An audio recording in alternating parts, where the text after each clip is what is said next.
सबसे बड़ा विश्वासघाती कौन है, स्त्री या पुरुष? एक जंगल में एक तोता और एक मैना प्रेम पूर्वक आपस में मिलकर रहा करते थे। उनमें बहुत प्रेम था। एक दिन किसी विवाद के कारण तोता और मैना के बीच झगड़ा हो गया।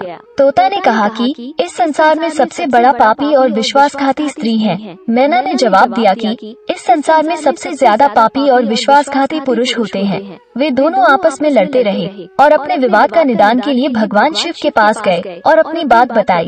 भगवान शिव ने तोते से कहा, तुम कैसे कह सकते हो कि संसार में स्त्री पुरुषों की अपेक्षा ज्यादा पापी और विश्वासघाती है? अगर आप ये कहानी सुन रहे हैं तो पूरा सुनिए। इस कथा को आधा अधूरा छोड़कर जाने की गलती मत करिएगा, क्योंकि इस पवित्र कथा को पूरा सुनने से मनचाहे फल की प्राप्ति होगी। इसलिए इस कथा को पूरा सुने, भोलेनाथ का अनादर न करें। तोता बोला, प्रभु मैं आपको एक कहानी सुनाना चाहता हूँ, जिससे हम सबको ये साबित होगा कि स्त्री पुरुषों की अपेक्षा ज्यादा पापी और विश्वासघाती होती है। फिर भगवान शिव ने कहा, ठीक है, तुम कहानी सुनाना प्रारंभ करो। तब तक माता पार्वती आ जाती है और कहती है, मुझे भी यह कहानी सुननी है, मैं भी सुनना चाहती हूँ। भगवान शिव कहते हैं, ठीक है पार्वती, आप भी सुनो। फिर तोता भगवान शिव और माता पार्वती के सामने कहानी सुनाने लगता है। एक राज्य में पोरस नाम का एक राजा राज्य करता था। उसके 3 बेटे थे, जो सभी बहुत ही बहादुर और प्रतापी थे।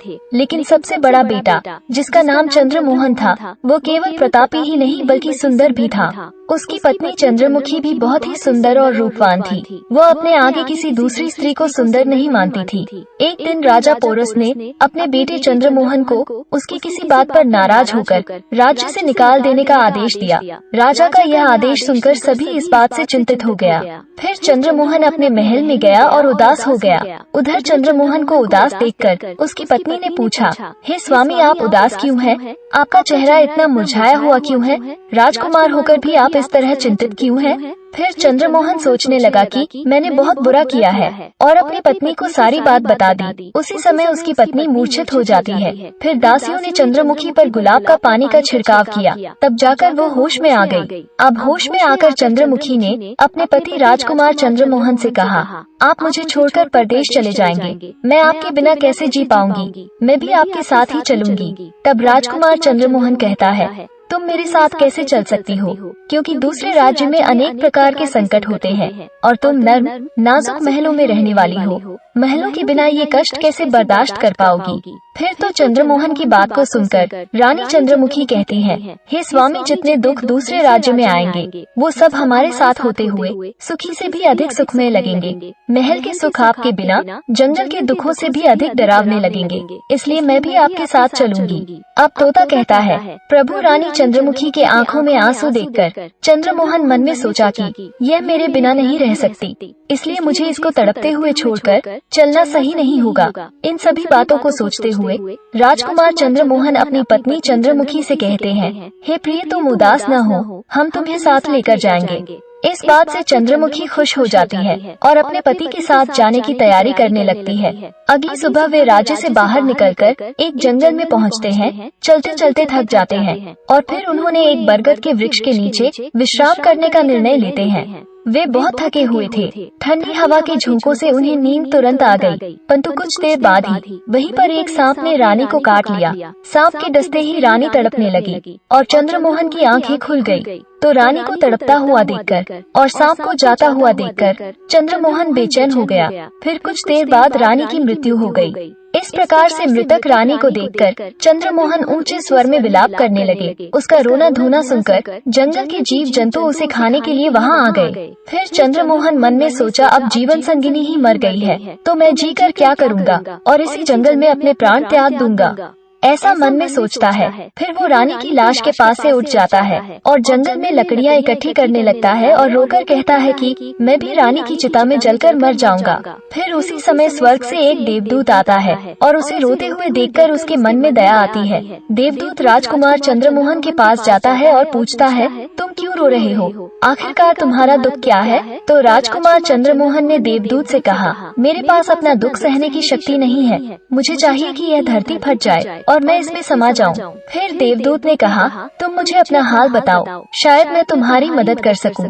फिर चंद्रमोहन ने कहा, महाराज, मैं एक राजकुमार हूँ और राजा पोरस का बेटा हूँ। मेरे पिता ने मुझे राज्य छोड़ने के लिए कहा था, इसलिए मेरी पत्नी और मैं इस जंगल में चलते चलते यहाँ आ गए। यहाँ आकर मेरी पत्नी को एक सर्प ने काट लिया है और उसकी मृत्यु हो गई है और मैं लकड़ियाँ इकट्ठा कर रहा हूँ ताकि मैं अपनी पत्नी के साथ ही जलकर अपने आप को भी अग्नि के हवाले कर सकूं।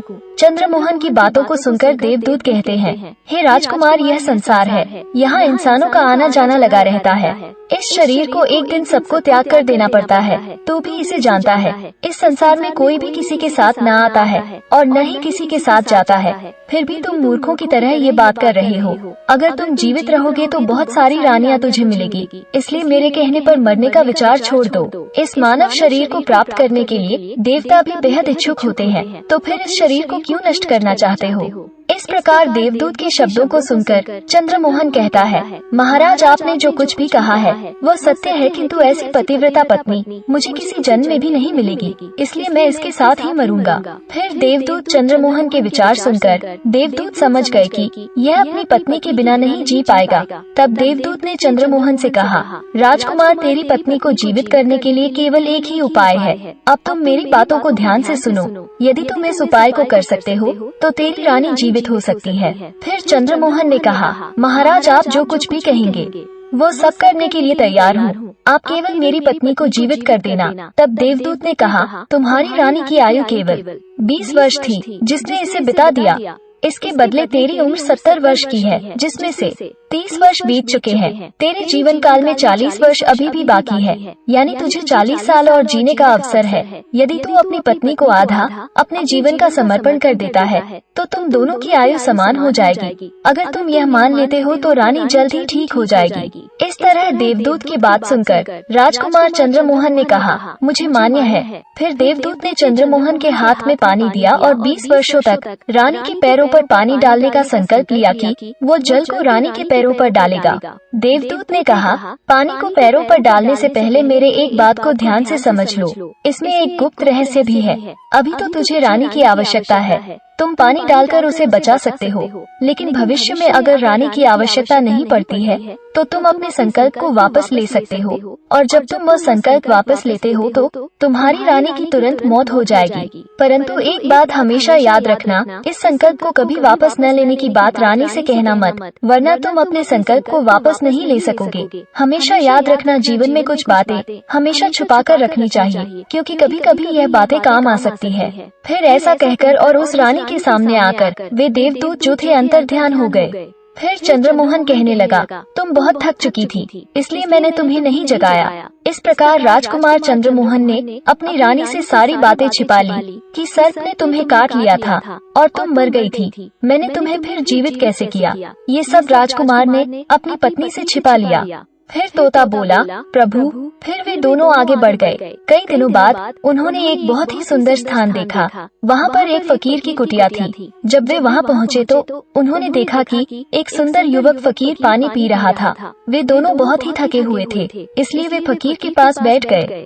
उस समय राजकुमार ने रानी से कहा, रानी, हमें प्यास लगी है, हम कुएं पर जाकर पानी पी आते हैं। अगर तुम भी प्यासी हो तो तुम्हारे लिए पानी ले आते हैं। तब राजकुमार की बात को सुनकर रानी ने कहा, मुझे तो प्यास नहीं लगी है, आप जाइए पानी पीकर फिर वापस आइए। इसके बाद रानी का जवाब सुनकर राजकुमार चंद्रमोहन एक लंबी रस्सी लेकर कुएं की ओर गए। राजकुमार पानी पीने पहुँचे तो राजकुमारी चंद्रमुखी उस फकीर की ओर देख रही है। चंद्रमुखी उस फकीर की सुंदरता को देखकर उस पर मोहित हो गई और वह उसको दिल दे बैठी थी। अब वह फकीर से कह रही है, फकीर साहब, आप यहाँ बहुत खुशी से रहते हैं। फकीर ने कहा, तुम भी मेरे साथ रह सकती हो, लेकिन तुम्हारे पति भी साथ में है, कैसे तुमको रख सकते हैं? इसके बाद राजकुमारी चंद्रमुखी ने फकीर के सामने अपनी प्रेम लीला प्रकट की तो वह फकीर ने कहा, मैं एक उपाय बताता हूँ। तुम अपने पति को जिस कुएं में पानी पीने गया है तुम उसी कुएं में धकेल देना, फिर जो होगा देख लेंगे।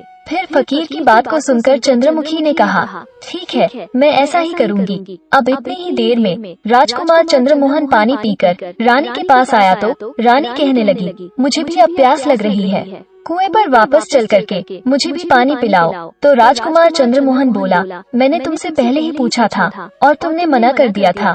खैर, अगर तुमको प्यास लगी है तो मैं अभी पानी लेकर आता हूँ। तब चंद्रमोहन पानी लेने चला तो रानी कहने लगी, मैं भी साथ चलती हूँ। बेचारा चंद्रमोहन तो उसके प्रेम में पागल था। उसको क्या मालूम था कि यह मेरे प्राण लेने के लिए मेरे साथ आ रही है। जब चंद्रमोहन कुएं पर जाकर पानी भरने के लिए बाल्टी भरता है तो रानी ने अपने पति यानी राजकुमार चंद्रमोहन को धक्का देकर कुएं में गिरा देती है और खुद फकीर के पास चली जाती है। वो फकीर रानी को अपने साथ ले जाकर एक राज्य में बस जाता है और वहाँ दोनों रहने लगते हैं। फकीर ने फिर रानी को ऐसा नाचना और गाना सिखाया कि वह नृत्यांगना के रूप में मशहूर हो गई। धीरे धीरे वो राजकुमारी पूरे नगर में प्रसिद्ध हो गई। इस तरह रानी के नृत्य और गीत के कारण उस फकीर के पास लाखों रुपए बन गए। रानी भी उस फकीर के साथ मस्ती में रहने लगी थी। जिस समय रानी ने अपने पति चंद्रमोहन को कुएं में धकेल दिया था, तब संयोग से एक जंजीर जो कुएं में लटकी थी, चंद्रमोहन ने उसको पकड़ा और कुएं में लटकता रहा। ईश्वर को याद करते हुए वो सोचने लगा, क्या यही मेरे प्यार की सजा है? और कुछ समय बाद बंजारों का एक काफिला वहाँ आया। काफिले में से एक बंजारा बाल्टी लेकर कुएं का पानी भरने लगा। जब उसने पानी में बाल्टी डाला, तब चंद्रमोहन ने उसका बाल्टी हाथ से पकड़ लिया। बंजारा ये देखकर चौंक गया और पूछा, तुम कौन हो? तब राजकुमार चंद्रमोहन ने कहा, भाई मैं आफत का मारा हुआ हूँ, मुझे यहाँ से निकालो और मेरी जान बचाओ। मैं सारी जिंदगी आपके उपकार को नहीं भूलूंगा। और ऐसा कहकर राजकुमार बंजारे से प्रार्थना करने लगा। फिर राजकुमार चंद्रमोहन के दुख को देखकर उस बंजारे को उस पर दया आ गई और उसने चंद्रमोहन को कुएं से बाहर निकाल लिया और पूछा, अरे भाई तुम कौन हो? तुम इस कुएं में कैसे गिरे? तुम मुझे अपना हाल बताओ। तब चंद्रमोहन ने कहा, भाई मैं अपना हाल आपसे कैसे कहूँ? बहुत मुश्किल है। मेरे साथ जो हुआ है भगवान न करे किसी के साथ हो। फिर राजकुमार चंद्रमोहन ने दुखी मन से सारा हाल उस बंजारे से कह दिया और फिर अपनी व्यथा सुनाकर चंद्रमोहन चुप हो गया। उधर बंजारा ने उसकी बात को सुना और रानी की करतूत सुनकर दुखी होकर कहा कि स्त्रियों का चरित्र भगवान भी नहीं समझ सकते, तो मनुष्य कैसे समझ सकता है? ऐसा कहकर बंजारा ने चंद्रमोहन के सिर पर हाथ फेरा और कहा, तुम चिंता मत करो, भगवान बड़े दयालु है, वे तुम्हारी सहायता अवश्य करेंगे। फिर बंजारे ने कहा, तुम चाहो तो हमारे साथ कुछ दिन रुक सकते हो।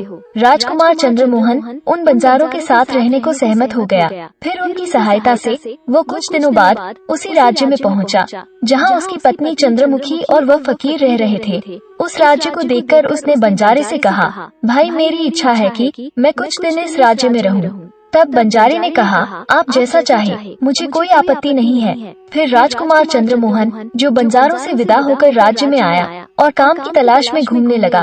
कुछ दिनों के बाद राजकुमार की मेहनत परिश्रम देखकर उसे एक बड़े व्यापारी ने अपने पास नौकरी पर रख लिया। इस प्रकार राजकुमार चंद्रमोहन ने उस व्यापारी के पास रहना शुरू किया और बड़ी मेहनत और प्यार से अपने कर्तव्यों का निर्वाह करना शुरू किया। ये देखकर उस व्यापारी ने चंद्रमोहन को बड़ा सम्मान दिया और उसे अपने यहाँ का मुनिम बना लिया। और इस तरीके से राजकुमार चंद्रमोहन के दिन बड़ी खुशी खुशी से गुजरने लगे। अब एक दिन नगर के राजा के यहाँ चंद्रमुखी का नृत्य का आयोजन हुआ। राजा ने उस शहर के सभी बड़े व्यापारी और सेठों को अपने यहाँ नृत्य देखने के लिए आमंत्रित किया।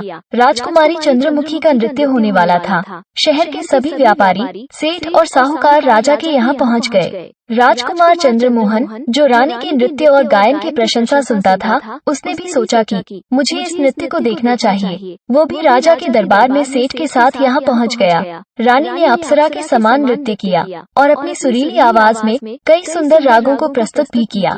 उनके गाने को सुनकर महफिल के सभी लोग आश्चर्य में आ गए और सभी बहुत सारे इनाम दिए। इसके साथ ही राजा से लेकर प्रजा तक सभी ने उनकी प्रशंसा की। राजकुमार चंद्रमोहन ने अपने हाथ की अंगूठी निकाली जिसमें हीरा जड़ा हुआ था, रानी चंद्रमुखी को भेंट कर दी। इसके बाद रानी चंद्रमुखी ने अंगूठी को पहचान लिया और मन ही मन कहने लगी, ये तो बड़ा आश्चर्य हुआ, मेरा पति जिंदा है और यहाँ पहुँच गया है। अब वो मुझे नहीं छोड़ेगा, इसलिए मुझे कुछ ऐसा करना चाहिए जिससे वो मारा जा सके। उसने मन में सोचा, अब मैं यहाँ के राजा को एक सुरीली गाना सुनाऊंगी जिससे वे खुश होकर मुझे कुछ मांगने के लिए बोलेंगे, तब मैं राजा के आदेश से उन्हें मरवा दूंगी। इसके बाद राजकुमारी चंद्रमुखी ने एक सुरीली गाना राजा को सुनाया। रानी की इस बहार को सुनकर राजा बहुत खुश हुआ। वे रानी से बोले, मैं तुमसे बहुत खुश हूँ, तुम मुझसे क्या मांगती हो? तब राजकुमारी चंद्रमुखी ने कहा, अगर आप मुझसे प्रसन्न हैं, तो सबसे पहले मुझे वचन दीजिए और फिर जो कुछ मैं मांगूंगी आप मुझे वही देंगे। चंद्रमुखी ने कहा, इस सभा में एक चोर है, कृपया उसे फांसी की सजा दे। राजा ने कहा, तुम उस चोर को मेरे सामने लाओ। रानी ने उसका हाथ पकड़ा और उसे राजा के सामने ले गई। राजा ने अपने सैनिकों को आदेश दिया कि उस चोर को जल्लादों के पास ले जाओ और उस चोर को फांसी पर चढ़ा दो। इसी बीच राजकुमार चंद्रमोहन का सेठ भी वहां पहुंचा। वह डरकर चंद्रमोहन के पास गया और पूछा, तुमने क्या चुराया जिसके कारण वो तुझे मारना चाहती है? चंद्रमोहन ने अपने मालिक से कहा, मालिक मैंने कुछ नहीं चुराया है, बस आप इस राजा को केवल ये बता दो, वह मेरी 2 बातें सुन ले, इससे मेरी जान बच सकेगी। अब चंद्रमोहन का मालिक ये सुनकर व्यापारियों और साहूकारों के पास गया और सभी ने मिलकर सलाह मशवरा किया। उन्होंने कहा, मित्रों, या तो राजा न्याय करे या हम सभी इस शहर को छोड़कर कहीं और चले जाएंगे। और इस प्रकार सभी व्यापारी राजा के पास गए और कहने लगे, महाराज, हमारा मुनीम निर्दोष है, उसे मार देना आपका आदेश है। वो अपनी 2 बातें आपको कहना चाहता है, फिर भी आपको लगे कि उसने अपराध किया है तो उसे फांसी दे दीजिएगा। राजा व्यापारियों की बात सुनकर कहा, ठीक है, मुनीम को बुलाओ। फिर चंद्रमोहन को राजा के सामने लाया गया और राजा ने कहा, तुम जो कुछ भी कहना चाहते हो वो मेरे सामने कहो। राजकुमार चंद्रमोहन ने कहा, महाराज, मेरा क्या दोष है जिसके कारण आपने मेरी हत्या का आदेश दे दिया है? फिर राजा ने कहा, तू इस नृत्यिका का चोर है। फिर चंद्रमोहन ने कहा, नहीं महाराज, मैं इसका पति हूँ जो मुझे कुएं में धकेलकर एक फकीर के साथ चली आई है। राजकुमारी चंद्रमुखी समझ गई कि बात बिगड़ रही है। तब वह राजा से कहती है, महाराज, मैं इसकी पत्नी नहीं हूँ, ये झूठ बोल रहा है। ये कौन है? मैं इसे जानती तक नहीं, ये तो मेरा चोर है, मैं सिर्फ इतना ही जानती हूँ। फिर राजकुमार चंद्रमोहन ने कहा, अगर यह मेरी पत्नी नहीं है तो वो सब कुछ जो मैंने रास्ते में छोड़ा था वो मेरी अमानत के रूप में वापस कर दे। फिर चंद्रमोहन रानी की ओर देखा। राजकुमार चंद्रमोहन ने अपनी अमानत लौटाने की बात की तो राजकुमारी चंद्रमुखी ने इसे स्वीकार कर लिया। तब चंद्रमोहन ने कहा, अच्छा, अब तुम अपने हाथों में पानी लो, हमारा न्याय इसी सभा में होगा। पानी लेकर वह जमीन पर रखा और कहा, वह वस्तु जो मेरे पास रास्ते में दी गई थी मैं अब वापस कर रहा हूँ। रानी ने भी पानी लिया और कहा, जो वस्तु इसने मुझे रास्ते में दी थी अब मैं वापस कर रही हूँ। जैसे ही वह अपने हाथों का पानी छोड़ा, रानी के प्राण छूट गए। ये दृश्य देखकर वहाँ के लोग हैरान रह गए। राजा ये देख चिंतित होकर चंद्रमोहन से कहा, यह क्या हो गया, बताओ मुझे सच्चाई। तब राजकुमार चंद्रमोहन ने अपनी कहानी शुरू की, अपने जीवन की सब घटनाओं को खुलकर बताते हुए उसके देश निकाले जाने से लेकर अब तक की सभी घटनाओं को सुनाया। राजा ये सब सुनकर चंद्रमोहन को अपने गले से लगा लिया और अपनी बेटी का विवाह राजकुमार चंद्रमोहन के साथ करा दिया। तोता ने कहा, प्रभु, मैंने इस कहानी को सुना है, मैं भी स्त्रियों से घृणा करता हूँ और मैं ये कह सकता हूँ कि इस संसार में स्त्री पुरुषों से अधिक पापी और विश्वासघाती होती है। तोते ने भगवान शिव और माता पार्वती को इस कहानी से यह बताया कि स्त्री पुरुषों की तुलना में अधिक पापी और विश्वासघाती होती है। फिर माता पार्वती ने कहा, स्वामी, मुझे लगता है कि तोता सच कह रहा है। स्त्री तो सभी में से केवल 1-2 ही बिना नैतिक मूल्यों और ईमानदारी के हो सकती है, परंतु पुरुषों भी ऐसे कुछ हैं जो पापी और विश्वासघाती हो सकते हैं। फिर भगवान शिव ने मैना से कहा, तुम कैसे सिद्ध करोगी ये बात? तब मैना बोली, मैं भी एक कहानी सुनाती हूँ जिससे ये स्पष्ट होगा कि स्त्री की तुलना में पुरुष अधिक पापी और विश्वासघाती होते हैं। मैना ने कहा, प्रभु, एक गांव में एक पंडित रहता था। वो बहुत धनवान था। उस पंडित का एक बेटा था जो जुआरी था। पंडित अपने बेटे से बहुत परेशान रहता था। एक दिन उसका बेटा जुआ खेल रहा था और उसी दिन पंडित का निधन हो गया। फिर भी वो जुआ खेलना बंद नहीं किया। पिता की मृत्यु के बाद वो खुलकर जुआ खेलने लगा और सब कुछ हार गया। फिर वो अपने गांव से दूर चला गया और एक सेठ के घर पहुंचा और सेठ से बोला, मुझे बहुत तेज प्यास लगी है, मुझे एक गिलास पानी मिलेगा? तो सेठ ने उस युवा से पूछा कि तुम कौन हो, क्या करते हो और कहाँ से आए हो? तब उस युवा ने कहा, मैं एक व्यापारी हूँ और यहाँ से जा रहा था तो सोचा कि पानी पीकर चला जाऊँ। सेठ ने पूछा, तुम कौन सा व्यापार करते हो? तब युवक कहा, व्यापार करते समय मेरा सामान समुद्र में गिर गया, इसलिए यदि आप मेरी कुछ मदद करते हैं तो अच्छा होगा। फिर सेठ ने लड़के की बात सुनी और फिर उसकी बातों के जाल में फंस गया और कहने लगा कि बेटा तुम ठीक हो, कुछ कमा भी लेते हो, क्या तुम मेरी बेटी से शादी करोगे? अब तो ये बात सुनकर युवक खुश हो जाता है और शादी के लिए हाँ कह देता है, जिसके बाद दोनों का विवाह हो जाता है। फिर सेठ अपनी बेटी को धन के साथ विदा कर देता है। उधर उस युवक ने केवल धन के लिए विवाह किया था। अब विवाह के बाद जब युवक सेठ की बेटी को साथ लेकर जा रहा था तो रास्ते में एक जंगल आ गया। वहाँ पर युवक अपनी पत्नी से कहा, देखो हम अभी जंगल में हैं, यहाँ कोई चोर हमारे गहनों को चुरा सकता है, इसलिए तुम अपने सारे गहनों को मुझे दे दो ताकि हम गहनों को सुरक्षित रख सकें। युवक की पत्नी ने अपने पति पर भरोसा किया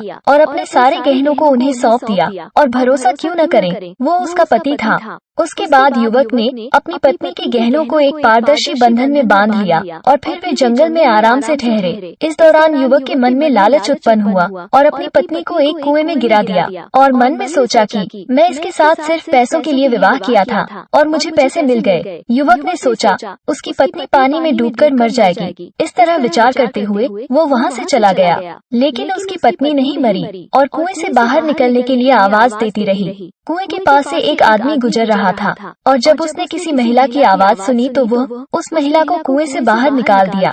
फिर कुएं से बाहर निकलने के बाद महिला ने अपनी सारी जानकारी उस व्यक्ति को दी और उस व्यक्ति ने उस महिला को उसके पिता के घर पर पहुंचा दिया। जब वो घर पहुंची तो सेठ ने अपनी बेटी से पूछा, तुम्हारे साथ क्या हुआ है? तब वो बोली, पिताजी जंगल में कुछ चोरों ने हम पर हमला किया था और मुझे कुएं में धकेल दिया और पति के बारे में मुझे कुछ पता नहीं। बेटी की बातें सुनकर सेठ ने कहा, कोई बात नहीं, भगवान सब ठीक करेंगे। अब मैना कहती है, प्रभु इस दुनिया में स्त्री और पुरुष दोनों ही पापी और विश्वासघाती हो सकते हैं। अब आपके हाथ में न्याय का फैसला है। मैं भी आपको एक कहानी सुनाई है और तोते ने भी एक कहानी सुनाई है, अब आप ही न्याय करें। अब तोता और मैना की कहानी सुनकर भगवान शिव कहते हैं, ठीक है तोता और मैना, मैंने तुम्हारी कहानी को ध्यान से सुना है, अब मैं तुम्हारा न्याय करता हूँ। सच में इस संसार में स्त्री और पुरुष के बीच ज्यादा पापी और विश्वासघाती कौन होता है, यह मेरे लिए स्पष्ट है।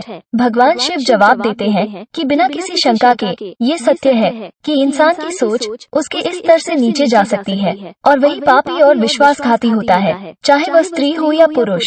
इंसान को किसी भी प्रकार के पाप करने से पहले ये सोचना चाहिए कि क्या वो सही है या नहीं। पापी और विश्वासघाती होने की कोई जाति नहीं होती, वो इंसान की सोच और कुरीतियों का परिणाम होता है। वास्तव में इंसान की सोच उसके स्तर से नीचे जा सकती है और यही पापी और विश्वासघाती बना देता है। वीडियो अच्छी लगी हो तो लाइक, शेयर और ऐसे ही वीडियो को देखने के लिए हमारे चैनल को सब्सक्राइब जरूर करें। धन्यवाद।